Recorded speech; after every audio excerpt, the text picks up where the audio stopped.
TV 20 Kannada ವಾಹಿನಿಗೆ ಸ್ವಾಗತ. ಭದ್ರಾವತಿ ತಾಲೂಕಿನಲ್ಲಿ ಕರಡಿಗಳ ಹಾವಳಿ ಹೆಚ್ಚಾಗಿದೆ. ಶಿವಮೊಗ್ಗ ಜಿಲ್ಲೆ ಭದ್ರಾವತಿ ತಾಲೂಕಿನ ಭಗವತಿಕೆರೆ ಗ್ರಾಮದಲ್ಲಿ ಕರಡಿಯೊಂದು ಬಿಂದಾಸಾಗಿ ಓಡಾಡಿದೆ. ಇನ್ನು ಕರಡಿ ಓಡಾಟದ ದೃಶ್ಯ ಸಿಸಿಟಿವಿಯಲ್ಲಿ ಸೆರೆಯಾಗಿದೆ. ಕರಡಿ ರಾತ್ರಿ ವೇಳೆ ಸುತ್ತಮುತ್ತಲಿನ ಗ್ರಾಮದಲ್ಲಿ ಓಡಾಡ್ತಾ ಇದ್ದು ಹಳ್ಳಿ ಜನರಲ್ಲಿ ಆತಂಕ ಸೃಷ್ಟಿಯಾಗಿದೆ. ಕರಡಿ ಆಗಮನದ ಬಗ್ಗೆ ಸ್ಥಳೀಯ ಗ್ರಾಮಸ್ಥರು ಅರಣ್ಯಾಧಿಕಾರಿಗಳಿಗೆ ಮಾಹಿತಿ ಕೊಟ್ಟಿದ್ದಾರೆ. ಅಲ್ಲದೆ ಕೂಡಲೇ ಕರಡಿಯನ್ನ ಸೆರೆ ಹಿಡಿಯುವಂತೆ ಗ್ರಾಮಸ್ಥರು ಒತ್ತಾಯಿಸಿದ್ದಾರೆ. ಕನ್ನಡಿಗರ ಮೆಚ್ಚಿನ ನಿಮ್ಮ ಟಿವಿ 20 ಕನ್ನಡ ವಾಹಿನಿ ಇದೀಗ ಟಿವಿಯಲ್ಲಿ ಲಭ್ಯ. ಕರ್ನಾಟಕ ಮತ್ತು ದೇಶ ವಿದೇಶದ 360 ಡಿಗ್ರಿ ಸುದ್ದಿ ವಿವರವನ್ನ ಪಡೆಯುವುದಕ್ಕೆ ಟಿವಿ 20 ವಾಹಿನಿಯನ್ನು ಲೈಕ್ ಮಾಡಿ, ವಿಡಿಯೋಗಳನ್ನು ಶೇರ್ ಮಾಡಿ, ಕಮೆಂಟ್ ಮಾಡಿ, ಸಬ್ಸ್ಕ್ರೈಬ್ ಮಾಡಿ. HCN ಕೇಬಲ್ 842 ನಂಬರ್ನಲ್ಲಿ ಹುಕ್ಕೇರಿ ತಾಲೂಕು ಹಾಗೂ ಸಂಕೇಶ್ವರದ ಸುತ್ತಮುತ್ತಲಿನ ಹಳ್ಳಿಗಳಲ್ಲಿ ಲಭ್ಯ.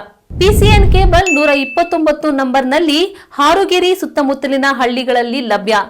ರಾಯಬಾಗ್ ಡಿಜಿಟಲ್ ಚಾನೆಲ್ ಕೇಬಲ್ 80ನೇ ನಂಬರ್ನಲ್ಲಿ ರಾಯಬಾಗ ತಾಲೂಕಿನ ಸುತ್ತಮುತ್ತಲಿನ ಹಳ್ಳಿಗಳಲ್ಲಿ ಲಭ್ಯ. UDCN ಕೇಬಲ್ ನೆಟ್ವರ್ಕ್ ಉಗಾರ ಸುತ್ತಮುತ್ತಲಿನ ಹಳ್ಳಿಗಳಲ್ಲಿ ನಿಮ್ಮ ಟಿವಿ 20 ಕನ್ನಡ ವಾಹಿನಿಯೂ ಲಭ್ಯ.